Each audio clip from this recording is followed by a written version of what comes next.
is KTM's 1290 Super Adventure R. This bike, the baddest, biggest adventure bike ever.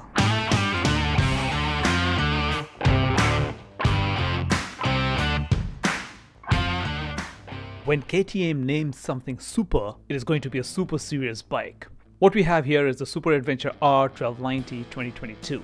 This version has some super changes and improvements from the previous years. But first, let's do the numbers and the full specifications. It is a 1301 cc LC8 75 degrees VTwin engine that cranks out 160 bhp and 138 Newton meters of torque. It has 4 valves per cylinder with a double overhead cam. This engine comes with a dual spark ignition to comply with Euro 5 emission norms.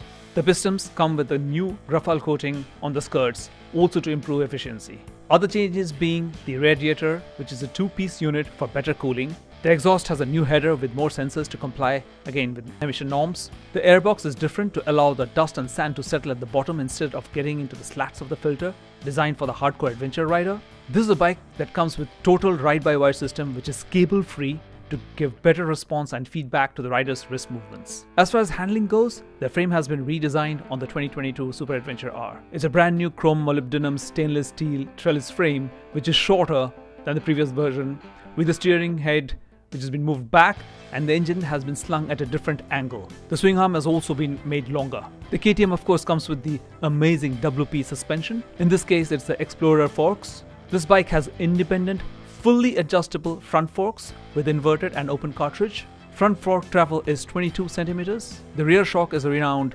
PDS or the progressive damping system, which is also fully adjustable. Rear suspension travel is 22 centimeters. Now, as an adventure bike, it comes with a 21-inch front and an 18-inch rear tire shod with Battlax Adventure Cross tubeless. To ensure tubeless tires on a spoked rim, KTM put O-rings on every nipple of the spokes instead of just a rubber sealing. Linked between the frame and the triple clamp, you have a WP steering damper as standard fitment. All of these features contribute to an amazing handling capabilities of the bike, both on road and on dirt.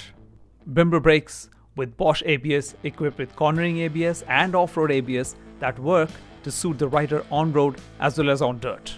You get a 23-liter tank that gives you a range of close to 400 kilometers depending on your riding style.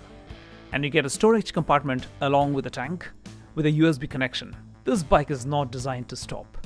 And what is amazing with KTM technology is that the service interval of the bike is 15,000 kilometers. That is a lot of riding. It is an adventure bike, so you need a higher ground clearance, which is at 242 millimeters, and you get a sturdy, robust skid plate, enough to ride over most obstacles in your path with effortless ease. Seat height is at 88 centimeters. Now let me show you how a 5 feet 6 inch person sits on it. It's not going to be very easy for everyone unless you are a seasoned motorcyclist. But then, as I said, this is an adventure bike.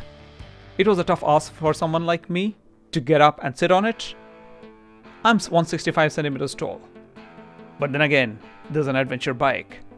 I do not have any problems riding the earlier versions or on a GS or on a Tiger. On this, you also get adjustable foot pegs. It is a fantastic motorcycle. We are beginning to see why the prefix Super is fully justified.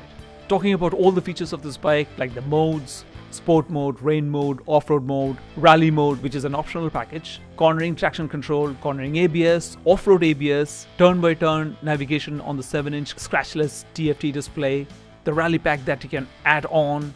Talking about everything will be beyond the scope of this video.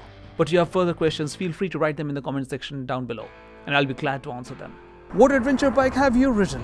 Is this a bike that inspires you? Would you pay this amount of top dollar to get this kind of a bike? I'd like to know your impressions. I'd like to know your opinion. Do leave your comments in the comment section down below and click on the like button, and I will definitely reply to all of your comments. I'll see you in the next one.